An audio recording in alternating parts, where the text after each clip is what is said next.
وَإِذَا أَذَقْنَا النَّاسَ رَحْمَةً مِّن بَعْدِ ضَرَّاءَ مَسَّتْهُمْ إِذَا لَهُمْ مَكْرٌ فِي آيَاتِنَا۔ فرمایا کہ ہم جب لوگوں کو رحمت کا مزہ چکھاتے ہیں، من بعد ضراء، مصیبت کے بعد کوئی پریشانی آئی، کوئی ٹینشن آئی، اسے ختم کر کے اللہ نے کوئی انعام کر دیا، تو ہوتا کیا ہے، اذا لہم مکر فی آیاتنا، وہ ہماری آیات اور ہماری نشانیوں میں مکر و فریب شروع کر دیتے ہیں۔ یعنی یہ بھی اللہ کی ایک نشانی تھی نا کہ مصیبت کے وقت آپ اللہ کو پکار رہے تھے، اور جب اللہ نے اس مصیبت کو آپ سے دور کر دیا، خوشی دے دی، تو پھر اس کی آپ نے فاسد تعویلات شروع کر دی۔ یہ ہے مکر فی الآیات، اللہ کی نشانیوں میں مکر و فریب سے کام لینا، ڈیڑھ ہوشیاری دکھانا شروع کر دینا۔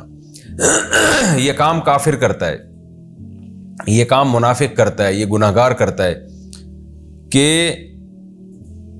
مصیبت کے بعد جب رحمت ملی ہے تو بجائے اس کے کہ اللہ کا شکر ادا کرے، شکر ادا کرنے کے بجائے وہ نیچر پہ ڈال دیتا ہے۔ یہ جیسے قرآن میں ایک اور مقام پر آتا ہے نا کہ جب کوئی پریشانی پہنچتی ہے تو وما یہلکنا الا الدہر، تو یہ کیا کہتے ہیں، تو زمانے کے تصرفات ہیں، زمانے میں خوشیاں بھی آتی ہیں، غم بھی آتی ہیں، حالانکہ جب غم میں تھے تو خوشی تلاش کر رہے تھے اور اللہ سے دعائیں مانگ رہے تھے۔ قل اللہ اسرع مکرا، اے نبی آپ ان سے کہہ دیجئے کہ اللہ تعالیٰ مکر کے اعتبار سے زیادہ تیز ہے۔ کیا مطلب؟ میں نے بتایا تھا اس کو صنعت مشاکلت کہتے ہیں نا، یعنی انہی الفاظ میں جواب دینا۔ کیا مطلب؟ اللہ جو تمہیں مکر کا جواب دے گا نا اس بری تدبیر کا، وہ زیادہ تیز ہے۔ تو تم جو ہوشیاری دکھا رہے ہو، مصیبت کے بعد جب خوشی پہنچی تو اس خوشی کو اللہ کی طرف منسوب کرنے کے بجائے زمانے کے تصرفات سمجھ بیٹھے ہو اس کو یا اپنے جو باطل معبود ہیں ان کے کھاتے میں ڈال رہے ہو اس کو، تو خوب سمجھ لو کہ یہ مکر جو تم کر رہے ہو نا، ہوشیاری دکھا رہے ہو، تو اللہ سے زیادہ ہوشیار کوئی نہیں ہو سکتا، وہ زیادہ تیز ہے ہوشیاری میں، تو اس لیے اس کے شر سے بچو۔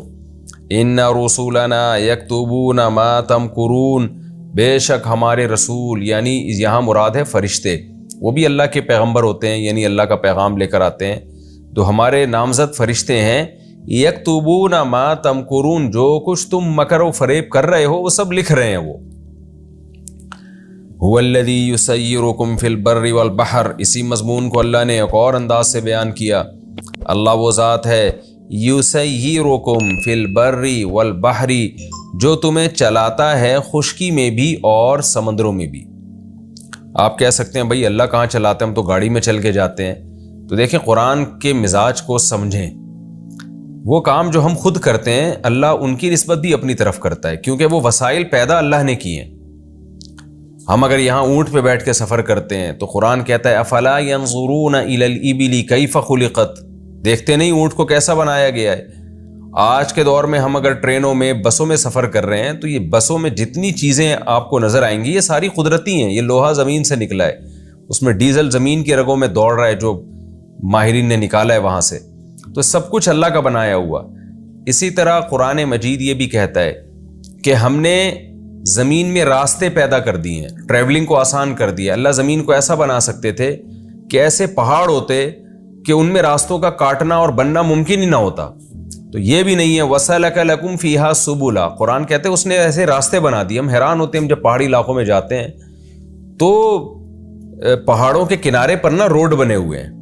میں وہاں کے مقامی بوڑھے لوگوں سے پوچھتا تھا جو پہاڑی علاقوں میں جب بھی میں جاتا ہوں کہ آج گاڑیاں ہیں، پہلے آپ یہ سفر کیسے کرتے تھے، یہ راستے تھے؟ وہ کہتے ہیں یہ راستے صدیوں سے ہیں، انہی راستوں کو بڑا کر کے پھر روڈ بنائے گئے ہیں، لیکن یہ راستے قدرتی طور پر صدیوں سے بنے ہوئے ہیں۔ یعنی کہہ رہے ہیں ہمارے باپ دادا ان راستوں پہ اونٹوں پہ، گھوڑوں پہ سفر کیا کرتے تھے، گدھوں پہ سفر کیا کرتے تھے، پیدل سفر کیا کرتے تھے۔ پیدل کے بھی الگ راستے بنے ہوئے ہیں، سواریوں کے بھی۔ یہ قدرتی طور پر اللہ نے ایسا نظام بنایا ہے کہ زمین کو ہمارے لیے مسخر کر دیا تاکہ انسان پوری زمین سے فائدہ اٹھا سکے۔ تو اسی لیے جب زمین میں چلنے کی نسبت آتی ہے کہ زمین میں ہم چلتے ہیں تو وہ اللہ اپنی طرف نسبت کرتا ہے کہ تم نہیں چلتے، اللہ تمہیں چلاتا ہے، یہ وسائل اللہ نے پیدا کیے۔ اسی طرح سمندر کو اللہ نے مسخر کیا، قرآن میں یہ مضمون بھی بہت جگہ پر ہے کہ وہ تمہیں سمندروں میں چلاتا ہے۔ وہاں بھی اشکال ہوتا ہے، بھائی سمندر میں بحری جہاز تو ہم خود چلاتے ہیں، کشتیوں کو ہم خود چپو کے ذریعے چلاتے ہیں ہم، لیکن اللہ اپنی طرف نسبت کیوں کرتا ہے؟ دیکھیں، پانی کا کام ہے کسی چیز کو ڈبو دینا، لیکن اللہ نے پانی میں ایک ایسا سسٹم رکھا ہوا ہے کہ خاص تناسب کے ساتھ جب اس پہ وزن ڈالا جائے تو پانی ڈبونے کے بجائے اس کو اوپر اٹھا لیتا ہے، اپنی پشت پہ چلاتا ہے اس کو۔ تو یہ خاصیت بھی اللہ نے پانی کے اندر پیدا کی ہے، تو اس لیے اللہ قرآن میں کہتا ہے هو الذی، اللہ وہ ذات ہے، یسیرکم، جو تمہیں چلاتا ہے، فی البری، خشکی میں بھی، والبحری، اور سمندروں میں بھی، حتی اذا کنتم فی الفلک، سمندر میں کتنے مزے سے انسان سفر کرتا ہے، خشکی میں کتنے مزے سے انسان سفر کرتا ہے، پورے راستے اللہ کا نام لینے کی توفیق نہیں ملتی، نہ سمندر میں نہ خشکی میں۔ لیکن قرآن کہہ رہے جب کوئی مصیبت آتی ہے تو تمہاری حالت کیا ہوتی ہے، اس نقشے کو قرآن نے بیان کیا۔ حتی اذا کنتم فی الفلک، یہاں تک کہ جب تم کشتی میں ہوتے ہو، یہاں کشتی سے کشتی بھی مراد ہے، سمندری جہاز بھی، ہر وہ چیز جس پہ بیٹھ کے انسان سمندر میں سفر کرتا ہے۔ وَجَرَيْنَ بِهِمْ، اور یہ کشتیاں ان کو لے کے چلتی ہیں، بِرِيحٍ طَيِّبَةٍ، مرغوب ہواؤں کے ساتھ۔ طیب مرغوب چیز کو بھی کہتے ہیں نا، مرغوب ہوائیں۔ مرغوب ہوائیں کسے کہتے ہیں؟ کہ آپ نے جس سمت میں سفر کرنا ہے ہوا بھی اسی سمت میں چل رہی ہو۔ آج تو بڑے بڑے سمندری جہاز ہے نا، وہ انجن لگا ہوتا ہے، وہ مخالف ہواؤں کی طرف بھی لے جاتے ہیں، اس میں بھی زور لگتا ہے، لیکن یہ کہ خوشی اسی وقت ہوتی ہے سمندری مسافر کو کہ جس طرف اس نے جانا ہے ہوا کا رخ بھی اسی طرف ہو، اس سے کشتی میں زور کم لگتا ہے، کشتی کو چلانا آسان ہوتا ہے۔ آپ بلکہ پہلے تو ایسا ہوتا تھا کہ وہ بادبانی کشتیوں میں صرف وہ تھوڑا سا رخ چینج کرتے تھے، اس کو کسی اینگل سے ہوا کے لحاظ سے اس کا جو ایک خاص اینگل بناتے تھے، اور بغیر زور لگائے کشتی آٹومیٹیکلی چلنا شروع ہوتی تھی۔ تو قرآن کہتا ہے وَجَرَيْنَ بِهِمْ بِرِيحٍ طَيِّبَةٍ، اور وہ کشتیاں ان کو لے کے چلتی ہیں مرغوب ہواؤں کے ساتھ، وَفَرِحُوا بِهَا، اور وہ اس پہ اترا رہے ہوتے ہیں، خوش ہو رہے ہوتے ہیں۔ سمندر کی ٹریولنگ ہزاروں سال سے انسان کر رہا ہے، اس سے تجارت صدیوں سے، ہزاروں سال سے انسان کر رہا ہے، تو قرآن کہتا ہے یہ بڑے خوش ہو جاتے ہیں۔ اچانک کیا ہوتا ہے؟ جاءتها ریح عاصف، آ جاتی ہے ایسی ہوا جو مخالف سمت میں والی ہو، اور عاصف تیز ہوا، خطرہ ہوتا ہے کہ اب ایک تو سمت مخالف ہو گئی، کشتی کے الٹنے کا خطرہ۔ وجاءہم الموج من کل مکان، موج جو سمندر کی لہریں ہیں وہ ہر طرف سے اٹھنا شروع ہو جاتی ہیں، بڑی بڑی لہروں نے چاروں طرف سے ان کو گھیر دیا ہوتا ہے۔ وَظَنُّوا أَنَّهُمْ أُحِيطَ بِهِمْ، اور انہیں یقین ہو چلا ہوتا ہے کہ احیط بہم، ان کا احاطہ کر لیا گیا۔ یہ لفظ یہ محاورے کے طور پہ استعمال ہوتا ہے، یعنی اب یہ برباد ہونے والے ہیں، بھاگ کے جانے کا راستہ اب ان کے پاس ہے نہیں۔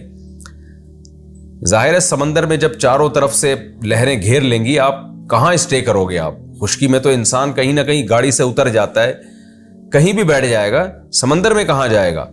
تو قرآن کہتا ہے جب اس مصیبت میں یہ ہوتے ہیں اور ان کو پتہ ہے کہ اب کوئی مدد کے لیے نہیں آ سکتا، دعوا اللہ، تو یہ اللہ کو پکارتے ہیں، حالانکہ اب تک یہ اللہ کے وجود کا انکار کرتے رہے، اور جو اللہ کو کے وجود کے قائل تھے وہ اللہ کے ساتھ اپنے بتوں کو اور دوسرے معبودوں کو پکارتے رہے۔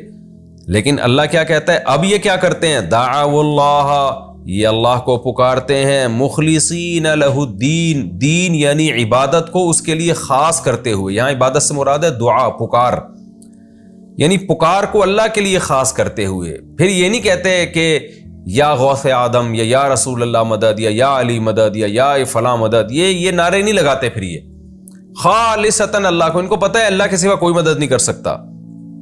اور کیا کہہ رہے ہوتے ہیں؟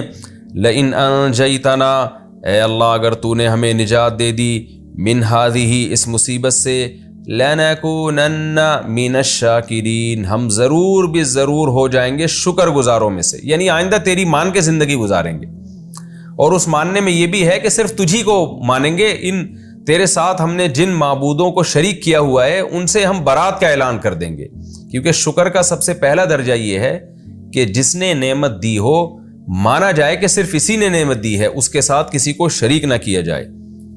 قرآن کہتا ہے فَلَمَّا أَنْجَاهُمْ، پس جب اللہ ان کو نجات دے دیتا ہے،